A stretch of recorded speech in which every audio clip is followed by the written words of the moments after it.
Halo semuanya, perkenalkan nama saya Ana Nadifa. Saya Andriansa Sopwan Jabar Asami. Saya Siti Seda Maria. Nah, pada kesempatan kali ini kami akan membahas tentang kultur shock yang pernah dialami oleh salah satu mahasiswa. Dan kami juga akan mewawancarai salah satu mahasiswa Fkominfo yang pernah mengikuti pertukaran mahasiswa di Universitas Riau. Sekaligus kita juga ingin tahu nih gimana kultur shock yang pernah dialaminya selama tinggal di sana. Bagaimana keseruannya? Ikuti kita terus yuk.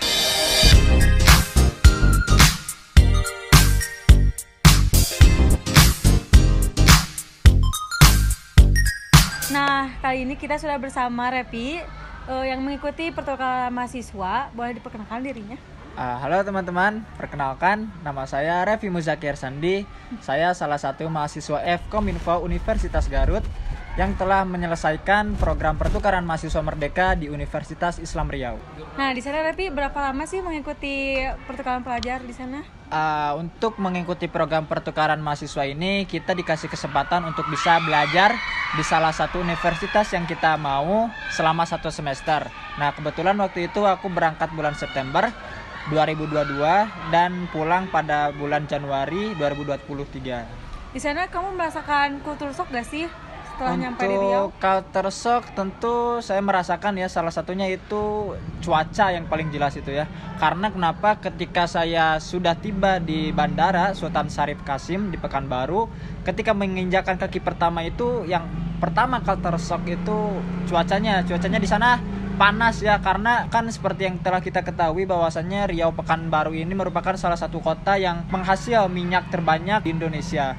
Nah, panas-panasnya itu merupakan panas yang dihasilkan dari minyak, salah satunya itu minyak sawit. Makanya dari itu ya culture shocknya dari cuaca. Terus kalau untuk orang-orangnya kita nggak terlalu shock juga ya, karena ketika saya berkenalan dengan orang sana kelihatannya dari luar ini kayak cuek nih, tapi pas ketika saya dekati, saya kenali lebih dalam lagi, ternyata royal. Meskipun dari segi ekonomi mereka lumayan cukup ya, berbeda dari di Garut ini, karena kan dari sana bagian masyarakatnya pengusaha ya, pengusaha sawit, pengusaha durian, banyak pokoknya sebagian masyarakatnya adalah pengusaha. Meskipun kelihatannya kaya-kaya, namun di sana orangnya sangat humble lah, royal. Perbedaan orang Riau di sana sama orang Garut itu jauh berbeda nggak sih? Oh iya, tentu jauh berbeda. Dari berbedanya aja kita bisa lihat dari cara mereka berbicara. Nah, cara dari mereka berbicara ini, salah satu keunikan orang di Pekanbaru ini, setiap dari akhir kalimat apa yang mereka katakan memakai kata do.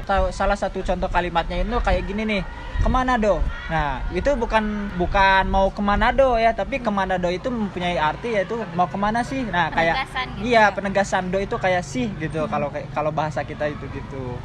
Terus ya itu orang-orangnya dari ini apa, misalkan kan kalau di Sunda itu suka ada misalkan ngobrol pakai bahasa kita kayak Ya. sama temen. Pernah gak sih ke bawah-bawah di sana gitu ngobrol? pernah nih, kebetulan nih kan saya di sana itu sebelumnya saya tidak tahu ya kalau ada teman dari Tasik. Nah, pas udah nyampe di sana ternyata ada juga mahasiswa pertukaran dari Tasik di UPI Tasik. Nah, pernah tuh waktu itu karena mungkin kayak orang Sunda ya, ketemu sama orang Sunda itu udah kayak keluarga lah. Ya. Nah, kita pernah ngobrol nih pakai bahasa Sunda. Nah, waktu teman saya PMM juga, dia asal dari timur, NTB kalau nggak salah itu. Nah, dia berkomentar nih tentang apa yang saya telah bicarakan. Kok gitu sih bahasanya kayak enak banget, lembut banget gitu kan. Kalau di sana kan bahasanya agak keras-keras gitu kan.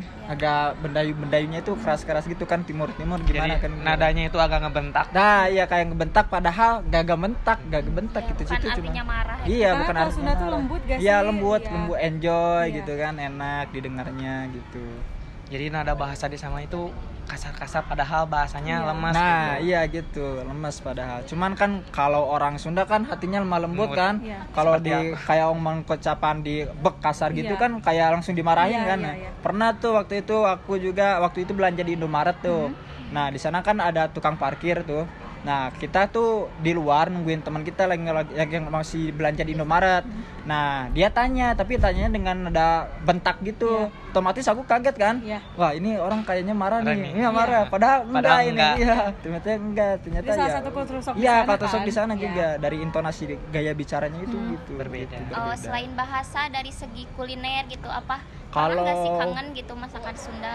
wah, kalau kangen ya sih, kangennya itu kebangetan kangennya ya. Yep. Apalagi Tapi kan di sana ada gak yang jualan khusus gitu makanan Sunda? makanan Sunda ada, cuman nggak seenak asli Sunda gitu enaknya. Beda pasti rasanya kayak seblak. Di sana seblak ada, cuman di sana seblaknya nggak, cikurnya itu nggak berasa gitu. Ya, cikurnya dari bumbunya itu nggak terlalu berasa. Bahkan di sana itu seblaknya agak manis, nggak terlalu pedes gitu. Nah, untuk masalah kangen makanan sempet tuh saya kangen nyari-nyari tutug oncom sama surabi. Nah, Iya. di sana Karena susah jarang banget banget ya, ya. jarang banget di sana. Nggak ada itu, waduh, sampai hampir-hampir mau check out, mau online, mau order online karena saking kangennya juga Iya, kan. iya. Nah, tapi untung lah bisa diobati sama makanan-makanan Melayu, Nah, makanan-makanan kalau Melayu. untuk makanan Melayunya apa sih yang paling favorit gitu di sana? Makanan Melayu itu yang paling favorit itu roti jala. Roti jala itu sejenis, bukan roti tapi ya, emang seperti roti tapi bukan kayak roti pada umumnya gitu. Nah, dari bahan bakunya itu kita pakai durian, serat durian. Jadi durian itu kayak dicairkan. Nah, kalau di sini kayak inilah kue jaring laba-laba. Ya. Nah, kue jaring. Nah, bahan pokok utamanya itu dari durian. Nah, itulah yang bikin enaknya itu. Warnanya kuning tapi. Warnanya kuning. Jadi Ya. saya mah bayangin warnanya Ya, hijau gitu. Warni Enggak kan hijau, kalau kuning, itu. kuning biasa. Terus ada sempolet. Nah, sempolet ini kalau dari kita ini kayak seblak lah makanan daerahnya. Tapi namanya sempolet di sana. Sempolet ya. Terus ada dari khasnya itu kue ketan talam durian. Nah, ini asli kayak ketan tapi dari bahan pokoknya durian gitu. Jadi rasanya cukup enak, tapi sayangnya makanannya tidak bisa kuat bertahan lama gitu. Nah, untuk makanan sehari-hari gak terlalu jauh beda dari sini lah, kayak misalkan Padang-Padang. Cuman dari sana kayak pembedaannya kalimatnya kayak ada ayam kecap. Ayam kecap itu di sini kayak seperti ayam bakar gitu. Padahal di sana ayam kecap, terus ayam pop. Kalau ayam pop di sini kayak ayam fried chicken gitu. Gitu, ayam fried chicken. Cuma beda bahasa Iya, aja. beda Sebutnya bahasa aja, sebutnya. disebutnya aja. Contohnya aja kayak di sini gasolin. Di sini gasolin itu gasolin kan Korek korek api. api. Nah, di sana disebutnya mancis. Mancis. Terus motor nih. Yang salah satu bikin culture shock juga nih, motor di sana itu apapun mereknya, motor pasti panggilnya Honda. Honda, iya. Oh, iya. Kayak misalnya motornya Yamaha Aerox nih, tapi Iya. tetap dipanggilnya Honda. Iya. Lucu juga ya. Iya, makanya kan sempat bingung tuh punya teman di UIR di Universitas Islam Riau. Nah, dia bilang aku kesini pakai Honda. Lah, pas dilihat ternyata motornya motor Aerox. Lah kok Honda tapi motornya Aerox? Lah emang di sini katanya bahasa daerahnya itu di sini Honda itu motor. Kalau mobil ada bahasa Mobil tetap sebutan mobil lain? sih kalau Oh, nggak tetap salah. mobil. Jadi mau motor Beat, motor Yamaha, Iya. motor Pesmet aja panggilannya Panggilnya Honda, Honda. pasti Honda itu. Itu yang Sungguh bikin beruntung salah satu itu shock produk juga. Honda. Iya, terkenal banget ya di sana. Iya, terkenal banget. Itu ya salah. Tapi walaupun menghasilkan durian yang banyak juga kan, Ya. ada nggak sih orang-orang sana tuh yang nggak suka durian gitu? Oh, kayak sepertinya ada itu. Ada beberapa masyarakat di sana meskipun penghasilan duriannya cukup besar, tapi ada sebagian masyarakat yang tidak suka durian juga gitu. Tapi kan ada satu makanan wajib gitu kan kalau di pernikahan itu harus ada. Oh iya, Bahan harus dasarnya ada kan durian kan? durian. Kayaknya mereka dari sebagian dari mereka lebih memilih makanan yang lain karena kayak Udah di sini cukup nih. puasan, Bang. Di sini kan ada mungkin jupa-jupa ya. Di sana itu gak ada jupa-jupa itu. Jupa Dan sup. saya Jupa tanyain, ya jupa sup. Mereka kurang tahu apa itu jupa sup. Pas saya cari-cari di pernikahan waktu itu, alhamdulillah ada di waktu Madu Nusantara kita berkesempatan untuk menyaksikan langsung lah acara pernikahan serta mencicipi makanan-makanannya. khas. Nah, saya cari jupa-jupa gak ada, tapi adanya ya itu makanan khas Melayu kayak roti jala, ketan talam durian dan lain-lainnya lah. Kalau Gitu. dari segi nasi itu Dari segi nasi, kalau di sini kita kan agak lembut nih, pulen. Nah, di sana agak pulen gitu, gak kasar. Agak Keras. gigih, iya, keras. Makanya teman saya waktu itu, salah satu teman saya, dia gak bisa makan nasi yang gak pulen. Makanya Jadi nggak sampai bisa muntah. makan. Iya, gak bisa makan, cari-cari bubur. Nah, salah satunya juga itu, bubur juga susah dicari di sana itu. Oh, susah ya? di Susah. sana? Kayaknya iya. kalau jualan bubur di sana bakalan Laku Iya, nggak laku sih? banget. Iya. tapi gak tahu nih masyarakatnya suka atau enggaknya. Soalnya kan Walaupun kebiasaannya pendatang. makannya Iya, yang kebiasaan. gigih gitu. Iya, ya. gigih-gigih gitu. Jadi dikasih yang cair. Kayak nasi goreng itu nasinya gak pulen tapi gigih gitu. Tapi kamu bisa makan Ya, kayak gitu di sana? alhamdulillah saya Masih bisa wajar. beradaptasi lah. Selagi halal makan apa aja ya cocok. Bisa gitu. untungnya ya. Nah kan Repi di sana kan udah hampir lama ya. Iya. Nah pas pulang ke Garut lagi, apakah Repi itu mengalami kultur shock gitu pas datang ke Garut lagi, sedangkan kan di sana udah lama ya, jadi udah hampir beradaptasi sama lingkungan di sana.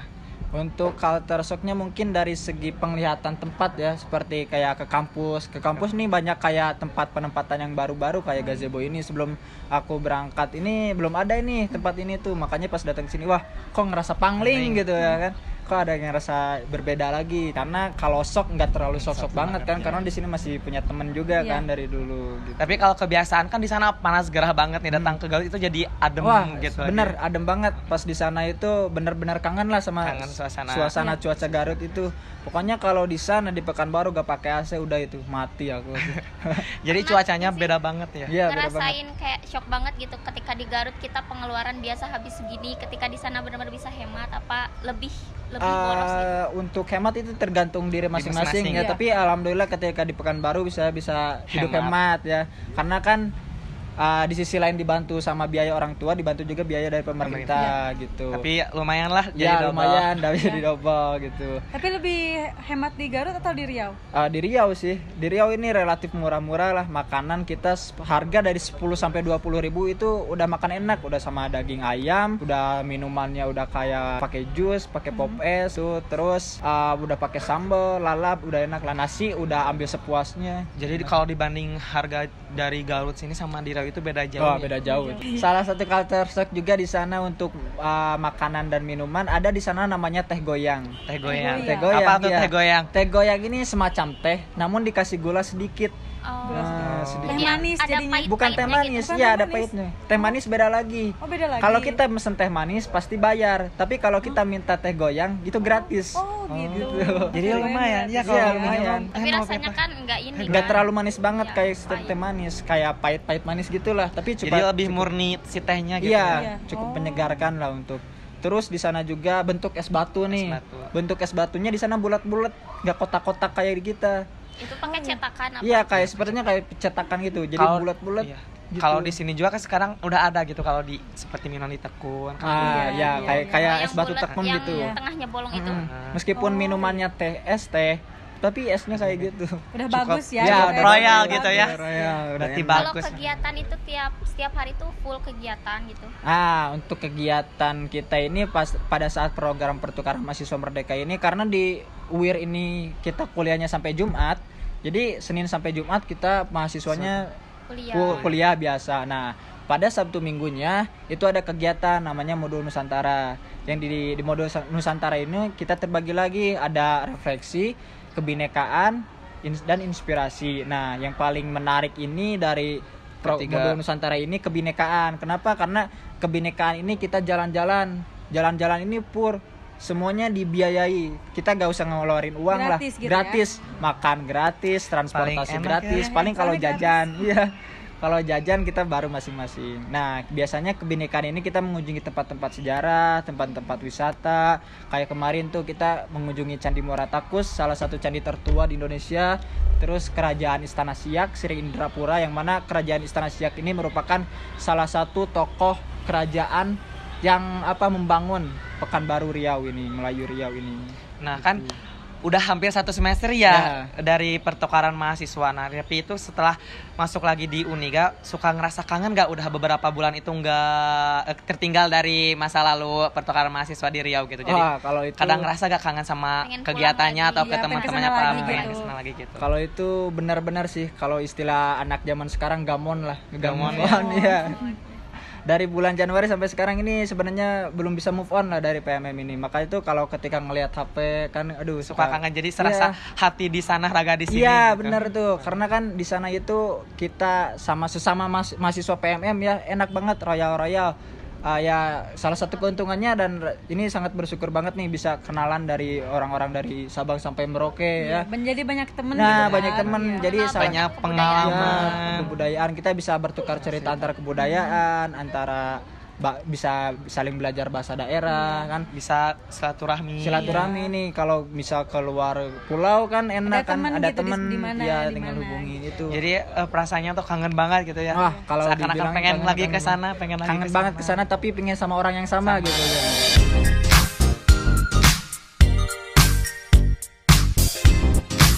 Hai, duduk di sini. banyak banget ya culture shock yang Repi alami di sana, kayak kebudayaannya, kebiasaannya, bahasa. Tapi di sana Repi juga belajar pengalaman di sana, bagaimana beradaptasi di sana juga, banyak pembelajaran yang didapat. Tentunya ini merupakan sebuah pengalaman yang berharga bagi saya karena bisa mengikuti program pertukaran mahasiswa Merdeka selama 1 semester di luar pulau. Nah, teman-teman, dari mulai awal sampai akhir itu kita banyak sekali ya belajar mengenai culture shock yang telah dialami oleh salah satu teman kita, di mana semua itu kita dapat belajar tentang perbedaan antara Kabupaten Garut sama Riau ya. Jadi sekian dari kelompok kami. Ya, terima kasih juga kepada Repi yang sudah menyempatkan waktunya buat kita wawancara ini. Semoga apa yang sudah diceritakan, berbagi pengalamannya itu bisa bermanfaat ya. Siapapun yang melihat video ini nanti. Terima kasih. Jadi sekian dari kelompok kami. Terima kasih. Dadah.